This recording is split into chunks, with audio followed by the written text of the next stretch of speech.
কুরবানি যে আমরা করি, গরু ছাগল কুরবানি দেই, আমরা তো ফিলিংসই বুঝি না যে আসলে আমরা কি করতেছি, কেন করছি, কার স্মৃতিতে করছি, না করলে কি হতো। তো এটা নিয়ে তো এই যে একটু আগে এক ভাই বলে গেলেন যে এগুলো নিয়ে যে বিভিন্ন মহলে অনেক সমালোচনা, পশু কুরবানি অমানবিক এই সেই, এগুলো তো চিন্তারই জায়গা নাই, এগুলো চিন্তার তো জায়গাই নাই আমাদের কাছে। কারণ এখানে সবচেয়ে বড় কথা ছিল নিজের জীবন কুরবানি করা, নিজের জীবনটা কুরবানি করা। নিজের জীবন না আছে, আল্লাহ আমার কাছে একটা খাসি চেয়েছেন, একটা গরু চেয়েছেন, একটা বাহিমাতুল আনআম চেয়েছেন। এখানে তো আমার নিজের জীবনটাই দেওয়ার কথা ছিল, ওটা না নিয়ে আল্লাহ পাক বলেছেন যে বাহিমাতুল আনআম একটা দিলেই হবে। তোমার কাছে ওটার গোশতও চাই না, চামড়াও চাই না, কিছুই চাই না, তাকওয়াটুকু চাই, তাতেই এত কথা। এটা দামি বা কত? 10-15 হাজার, বা একটা গরু 50,000, 60,000, 1 লাখ টাকা। 1 লাখ টাকা কি আপনি সন্তানের মূল্য দিয়ে হিসাব করতে পারবেন? তো এখানে মূল জিনিসটাই হচ্ছে আল্লাহ পাকের হুকুম। আল্লাহ পাকের হুকুমই সবচেয়ে বড় কথা। আল্লাহ পাকের হুকুমের ফলেই নেকি হয়, অন্য কোনো কাজে নেকি নেই। আল্লাহ পাক হুকুম দিয়েছেন বলেই। একটা এক্সাম্পল দিয়ে যার সামনে যাব। হাজিরা মিনায় রাত কাটাবে না, মিনায় এমনিতে হারাম শরীফে নামাজ পড়লে কত নেকি হয়? 1 রাকাত নামাজ পড়লে 1 লক্ষ নেকি হয়, মানে 1 ওয়াক্ত নামাজ পড়লে 1 লক্ষ ওয়াক্তের নেকি হয়।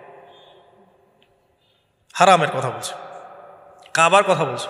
আর মদিনায় তো 1000। তো কাবা ঘরে নামাজ পড়লে এত নেকি হয়।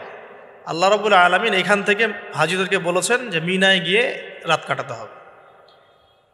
এখানে হুকুমটা কি? মিনায় গিয়ে রাত কাটাতে হবে, এটা হজের একটা কাজের মধ্যে অন্তর্ভুক্ত। মিনায় গিয়ে রাত কাটাতে হবে। আর কেউ যদি মনে করে যে মিনায় গিয়ে তো নামাজ পড়লে তো 1 লক্ষ রাকাত নেকি নাই, হারাম শরীফে নামাজ পড়লে 1 ওয়াক্ত পড়লে 1 লক্ষ ওয়াক্তের নেকি হয়, তা আমি হারামেই থেকে যাই, মিনায় যাব না, ও কি নেকি পাবেন? আর হজই হবে না। এখানে নেকিটা বড় কথা না, বড় কথাটা কি? আল্লাহর হুকুম। আল্লাহ পাকের হুকুমের পিছনে কি নেকি আছে এটা আমি সংখ্যা দিয়ে কাউন্ট করতে পারবো না। আল্লাহ পাক হুকুম দিয়েছেন মানে সেখানে ইনফিনিটিভ নেকি আছে, ওটা 1 লক্ষ, 2 লক্ষ, 5 লক্ষ দিয়ে হিসাব করা যাবে না। এখানে কেন কুরবানি করছি? আল্লাহর হুকুম। যুক্তি বিজ্ঞান দর্শন খোঁজার দরকার নেই তো আমার। তো এবার আল্লাহ রাব্বুল আলামিন কিভাবে বলছেন কোরআনে?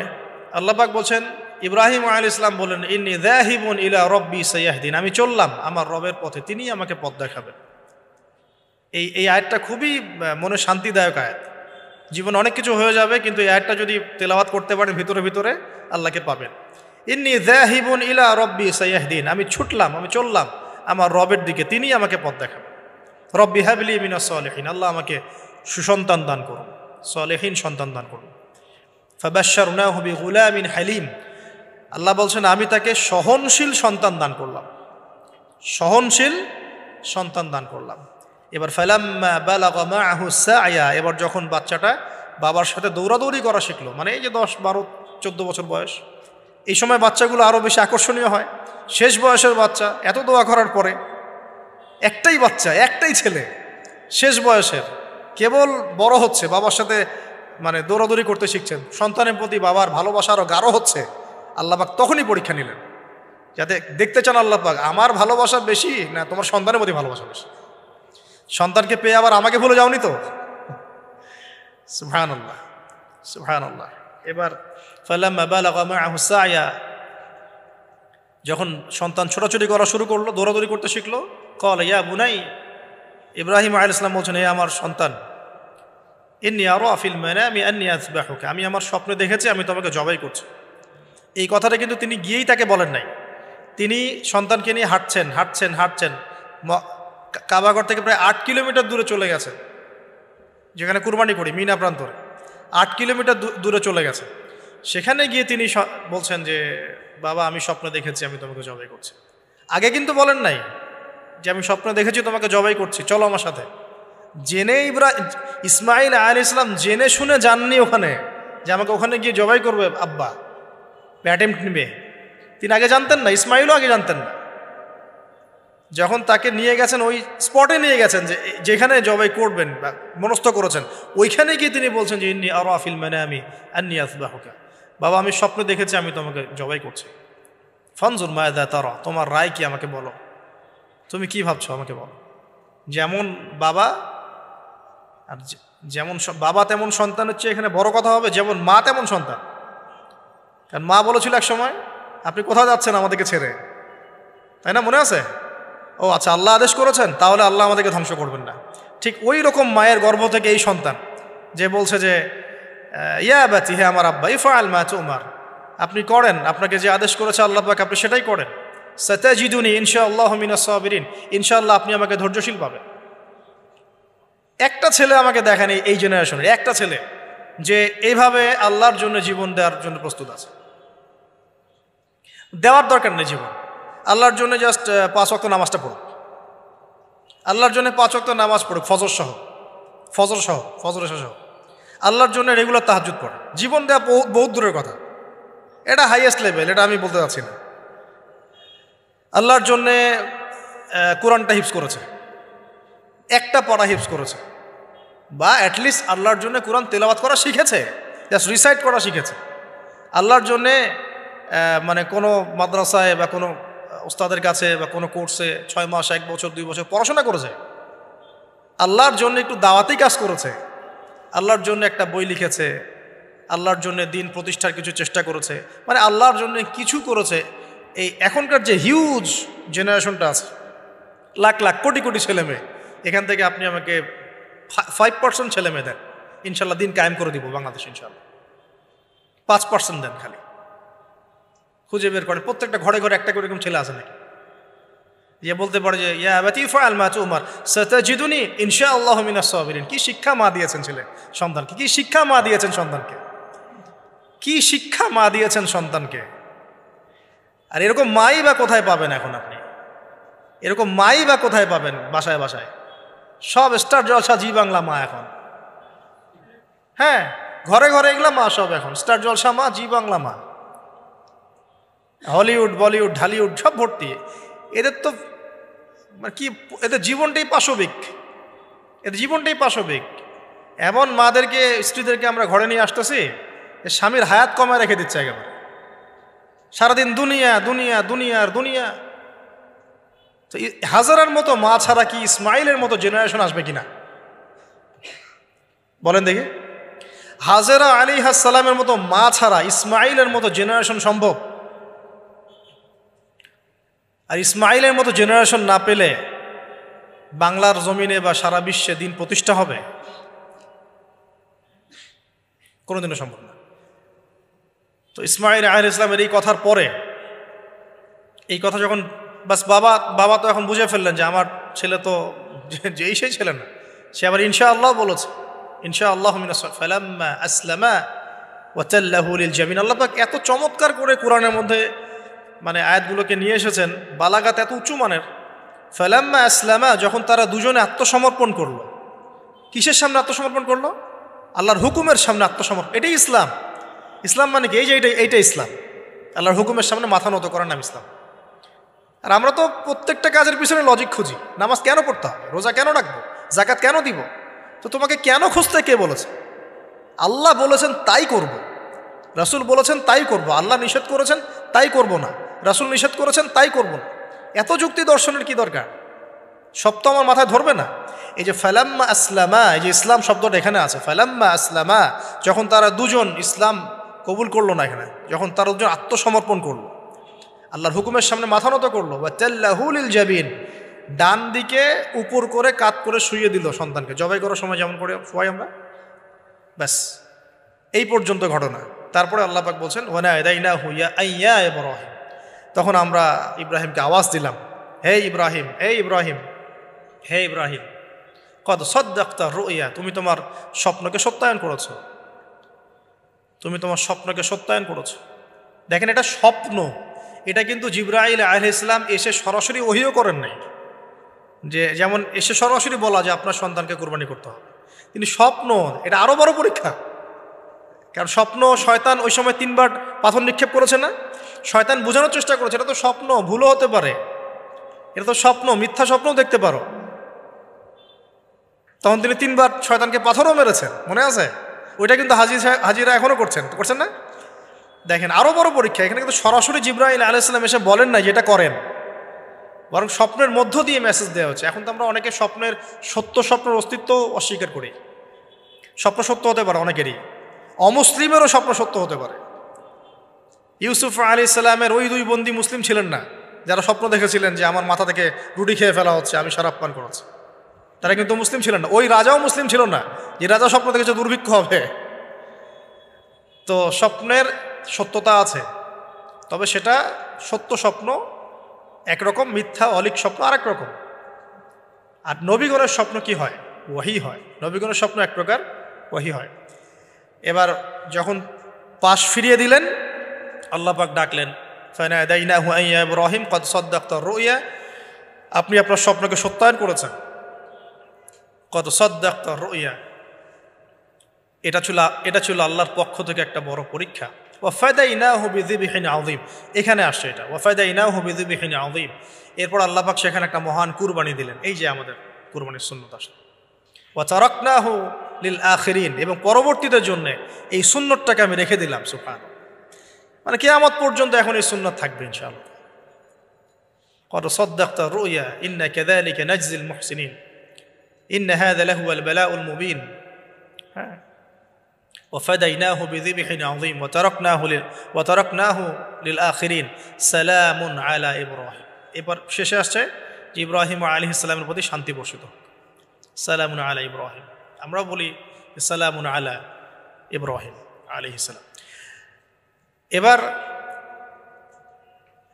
পরীক্ষায় পাশ, আল্লাহ রাব্বুল আলামিন সব পরীক্ষায় যখন ইব্রাহিম আলাইহিস সালাম পাশ করে গেলেন, তখন তাকে জাতির পিতা ঘোষণা করলেন। মনে আছে?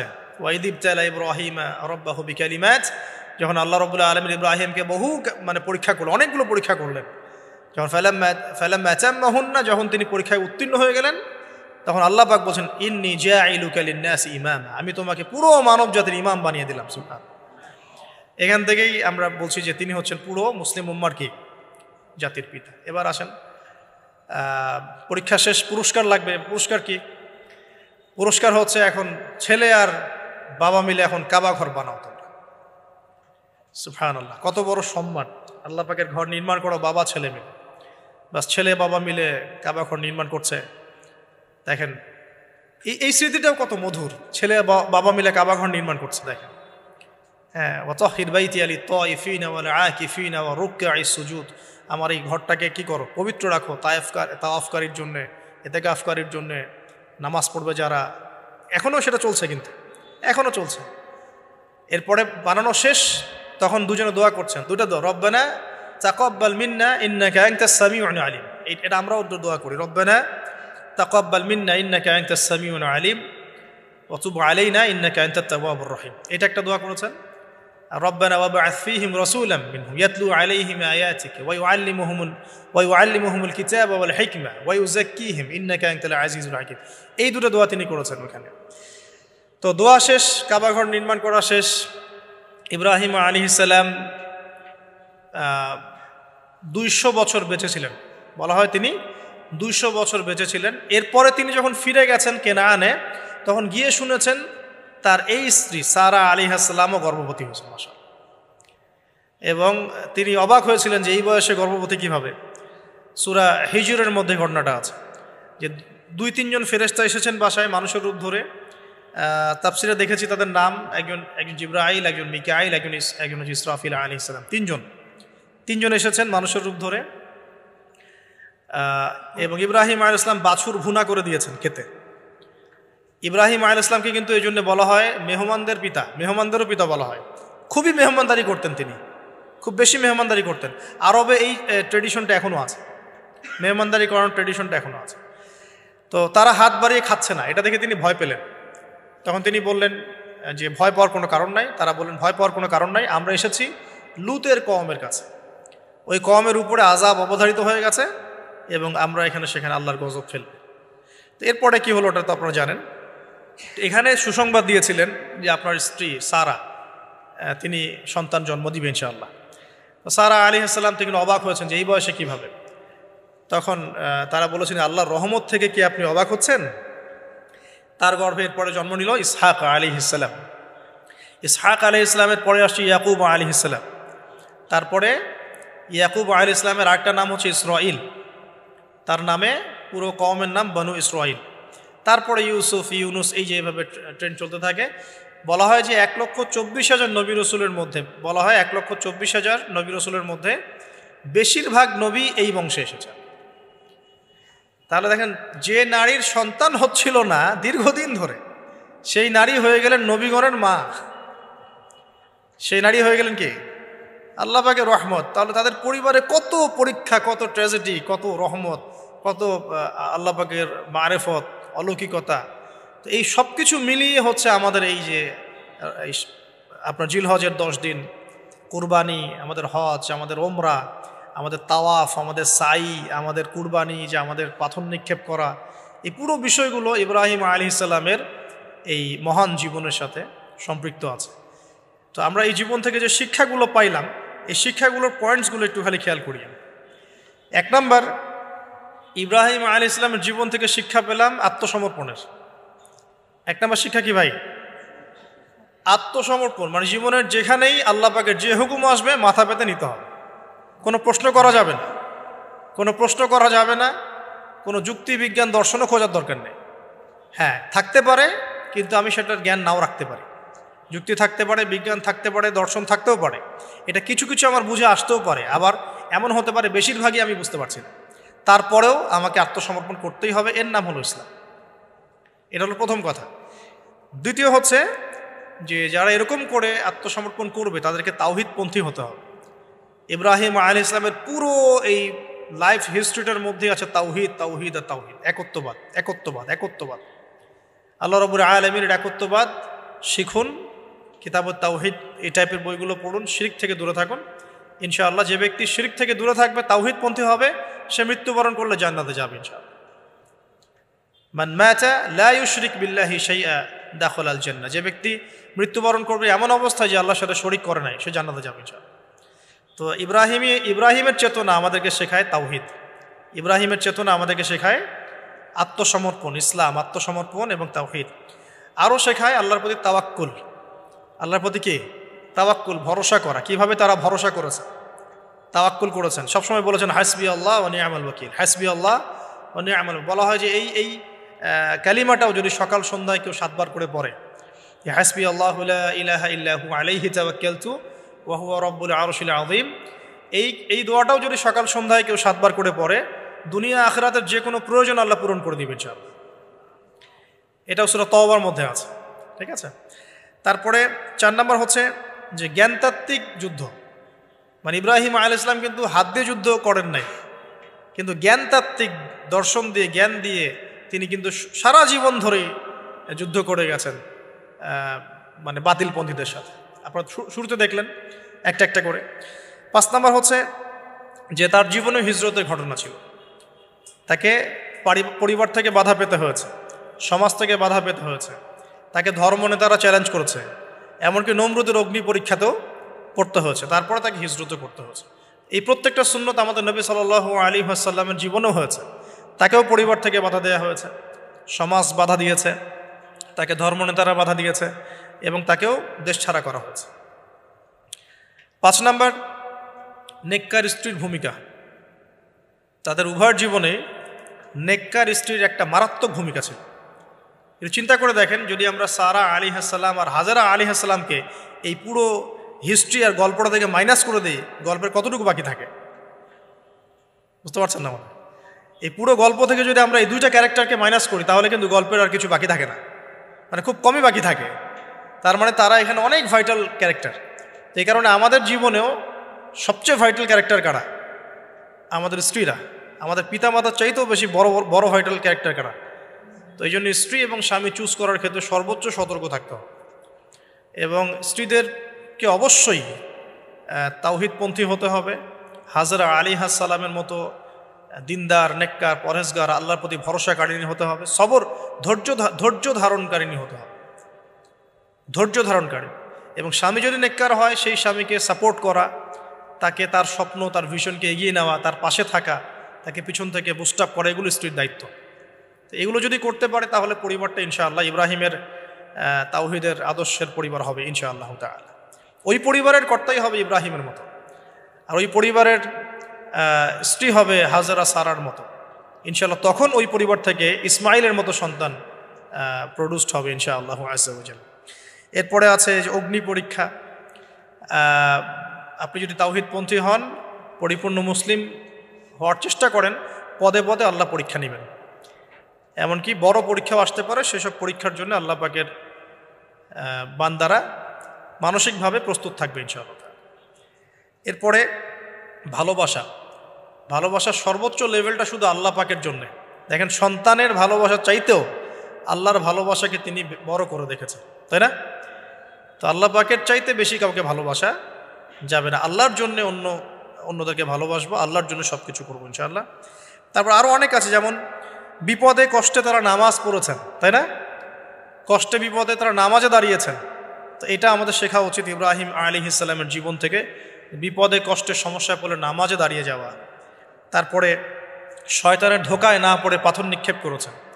জীবনে পদে পদে শয়তান ধোকা দেওয়ার চেষ্টা করবে, শয়তানকে এভাবেই পাথর নিক্ষেপ করে পথ চলতে হবে। আল্লাহ পাক তৌফিক দান করুন। এছাড়াও আল্লাহ রাব্বুল আলামিনের বন্ধু ছিলেন ইব্রাহিম আলাইহিস সালাম। আল্লাহ রাব্বুল আলামিন তার সাথে কুরবানি এবং হজের মহান স্মৃতিকে জড়িত করেছেন। তো যারা আমরা হজ করতে যাব ইনশাআল্লাহ, উমরা করতে যাবেন যারা, বা কুরবানি করব আমরা এই সামনে, অবশ্যই ইব্রাহিম আলাইহিস সালামের জীবনী, ইসমাইল আলাইহিস সালামের জীবনী, হাজরা আলাইহিস সালামের জীবনী, তাদের এই পুরো হিস্ট্রিটা অন্তত একবার পড়ে দেখব কুরবানি করার আগে। তাহলে ইনশাআল্লাহ ইবাদতে আমরা অনেক বেশি স্বাদ পাব। আর সবশেষ কথা হচ্ছে যে এই যে ইব্রাহিম আলাইহিস সালামকে সারা জীবন ধরে পরীক্ষা দিতে হলো, তিনি আত্মসমর্পণ করলেন, হিজরত করলেন, তিনি বাইতুল্লাহ নির্মাণ করলেন, সন্তান কুরবানির মতো পরীক্ষা দিলেন, স্ত্রীকে রেখে আসলেন ইত্যাদি। তার এই পুরো জীবনটাতে তার পাশে সংখ্যাগরিষ্ঠ মানুষটা সাথে ছিল না কখনো। তার পাশে খুব বেশি মানুষ ছিল না, অল্প কিছু মানুষই ছিল, ঠিক আছে? তো হকপন্থী মানুষ অল্প হবে, এটা সত্য, এবং তাদের উপরে আল্লাহ রাব্বুল আলামিনের রহমত বরকত থাকবে। শেষ কথা হচ্ছে, ইব্রাহিম আলাইহিস সালাম যখন এভাবে একা একা পরীক্ষা দিচ্ছিলেন, তখন আল্লাহ পাক একটা কথা বলেছেন, ওইটা দিয়ে আমি শেষ করছি। আল্লাহ রাব্বুল আলামিন বলেছেন যে ইব্রাহিম একাই একটা উম্মাহ, ইব্রাহিম একাই একটা উম্মাহ। তো যদি আপনি একাই হকপন্থী হন, আল্লাহ পাকের কাছে আপনি পুরো একটা উম্মার সমান গুরুত্ব রাখবেন ইনশাআল্লাহ তাআলা। তো আল্লাহ পাক আমাদের সবাইকে তাওহীদ শেখার তৌফিক দান করুন এবং পরিপূর্ণ ইসলাম পালন করার তৌফিক দান করুন। ইব্রাহিম আলাইহিস সালামকে কি বলা হয়? খলিলুল্লাহ, আল্লাহর খলিল। ওই নামটা কিন্তু এখনও এখানে আছে আর কি। তো এখানে হিজরত করা হয়। তারপরে এখানে থাকতে লাগলেন তার স্ত্রী সারা আলাইহিস সালাম। এক সময় ওই এলাকায় একটু দুর্ভিক্ষ দেখা দিল, তখন তারা মিশরের দিকে যাচ্ছিলেন খাবারের সন্ধানে। যাওয়ার সময় সেখানে একটা রাজা ছিল, রাজাটা লম্পট টাইপের। লম্পট রাজা বোঝেন কিনা? যারা নারীর নেশা খুব আর কি, যে মেয়েকেই দেখে তাকে তুলে নিয়ে যায়। এগুলো নতুন পাপ না, ইতিহাসে যেগুলো দেখতে এখন যেগুলো হচ্ছে এগুলো হিস্ট্রিতে ছিল, আগেও ছিল। কোরআনে এগুলো সবগুলোকে কেন ব্যাখ্যা করা হয়েছে? কারণ শেষ জামানায় শেষ নবীর উম্মতে এগুলো সবই হবে। শেষ নবীর উম্মতের সময় এই সবগুলো রিপিট হবে, কারণ আল্লাহ পাক সব জানিয়ে দিয়েছেন আমাদেরকে কি হয়েছিল আগে। আমরা হচ্ছে সামারি, পাপের সামারি। সারা ওয়ার্ল্ডের যত পাপ ছিল এগুলো সামারাইজিং করা হয়েছে, এই উম্মত হবে এগুলো উম্মতের মতো। এই জন্য আল্লাহ পাক সতর্ক করেছেন বারবার। এখন এই রাজা সারা আলাইহিস সালামের দিকে চোখ দিল। এখানে আমাদের দিনী বোনদেরকে একটা মারাত্মক নসিহত করতে চাই। এটা আমি পড়ছিলাম যখন, গত 3 দিন থেকে আমি 2 বার এখানে পড়তে পড়তে থেমে গেছে। সারা আলাইহিস সালামকে যখন কিডন্যাপ করা হয়েছে তখন দুটো কাজ হয়েছে এখানে। এক, ইব্রাহিম আলাইহিস সালাম সাথে সাথেই তিনি নামাজে দাঁড়িয়ে গেছেন। ইব্রাহিম আলাইহিস সালাম কি করেছেন? নামাজে দাঁড়িয়ে গেছেন। আর সারা আলাইহিস সালামের দিকে যখন হাত বাড়াচ্ছে এই আপনার লম্পট বাচ্চা, সারা আলাইহিস সালাম সময় চেয়েছেন যে আমি নামাজ পড়ব, আমাকে নামাজ পড়ার ব্যবস্থা করে দেওয়া হোক। সারা আলাইহিস সালাম অজু করে এসেছেন, অজু করে নামাজে দাঁড়িয়েছেন। দাঁড়িয়ে 2 রাকাত নামাজ পড়ে আল্লাহর কাছে দোয়া করেছেন, আল্লাহুম্মা ইন কুনতা তা'লাম, হে আল্লাহ আপনি যদি জানেন, আল্লাহুম্মা ইন কুনতা তা'লাম, হে আল্লাহ আপনি যদি জানেন যে ইন্নী ক্বাদ আহসানতু ফারজি ইল্লা যাওজি, আমি আমার লজ্জাস্থানকে হেফাজত করে রেখেছিলাম, সতীত্বকে কখনো নষ্ট করিনি, শুধু আমার স্বামীর হক আমি স্বামীকে দিয়েছি। মানে আমি আমার স্বামী ছাড়া অন্য কারো কাছে আমার সতীত্ব নষ্ট করি নাই। যদি আপনি এটা জেনে থাকেন, আল্লাহ ফানসুরনি, আল্লাহ আপনি আমাকে সাহায্য করেন, ওয়ালা তুসমিত আলাইয়া হাযাল কাফির, আমার উপরে এই কাফেরকে আপনি বিজয়ী করেন না। এই দোয়াটা দিনী বোনরা মুখস্থ করে রাখতে পারেন, কারণ অনেকেই চলতে ফিরতে উঠতে বসতে অনেক রকম হ্যারাসমেন্টের শিকার হন।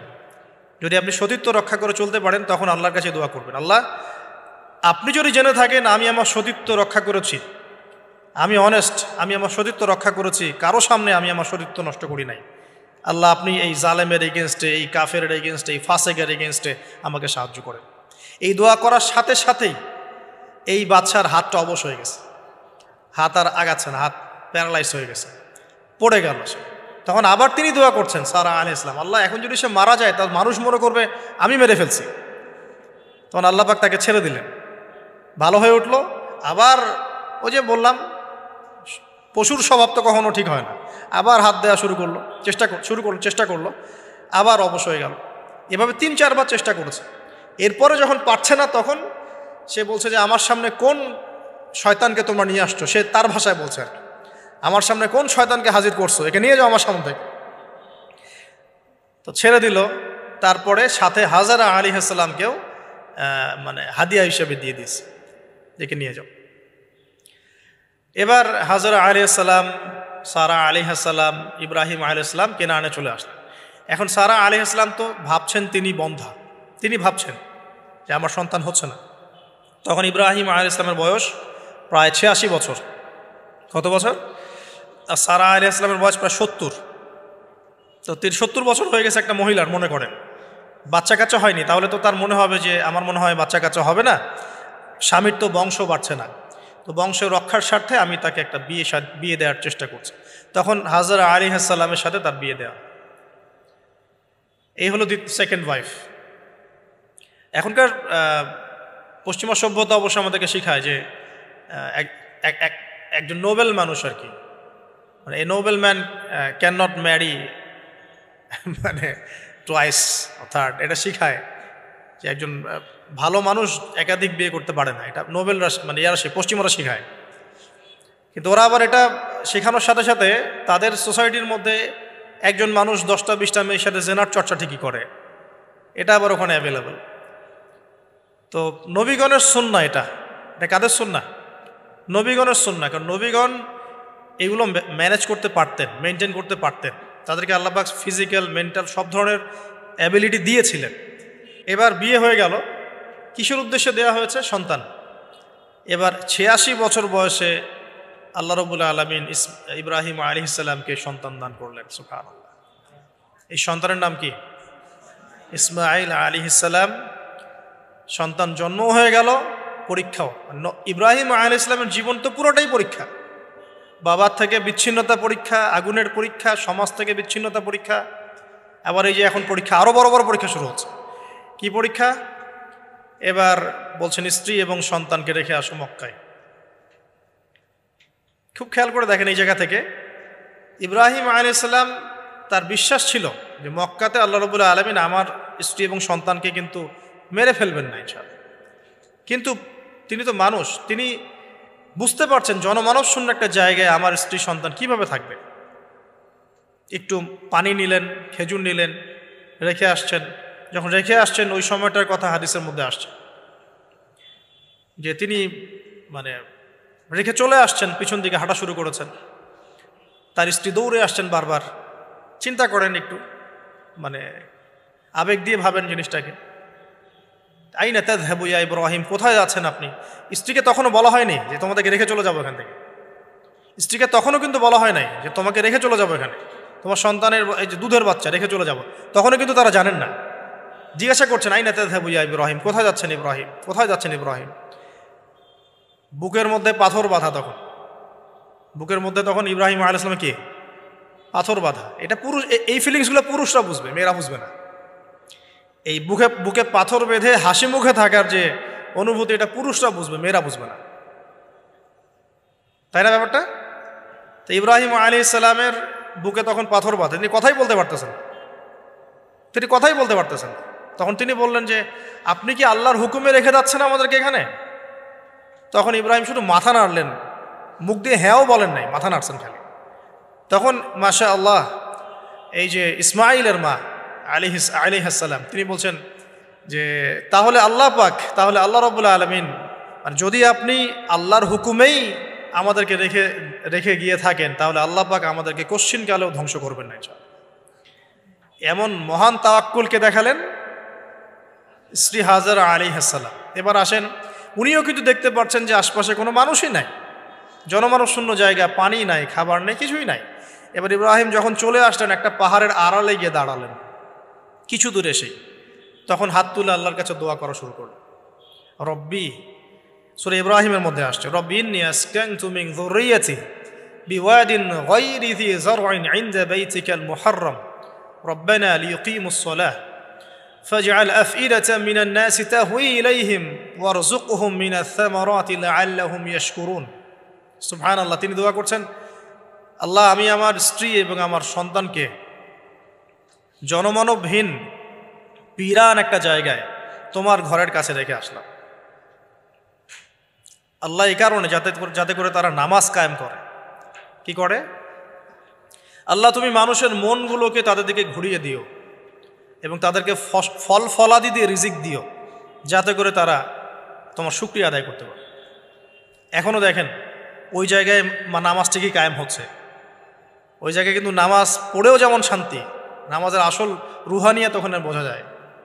24 ঘন্টা ওখানে নামাজ তাওয়াফ সাই চলতেই আছে, 1 মিনিটের জন্য বন্ধ হচ্ছে না। দেখেন, তারপরে মানুষের মন অটোমেটিক ওখানে ঘোরানো থাকে। সবাই চায় জীবনে অন্তত একটাবার হজ করতে, একটাবার আল্লাহর ঘর দেখতে। আর পৃথিবীর এমন কোনো ফল পাবেন না সেখানে নাই। অথচ ওখানে কিন্তু খুব কৃষিভিত্তিক কিছু চাষ হয় না, খুব একটা চাষ হয় না। তো ইব্রাহিম আলাইহিস সালামের দোয়ার বরকত দেখেন, কি বরকত! ব্যাস আল্লাহ রাব্বুল আলামিন কবুল করলেন।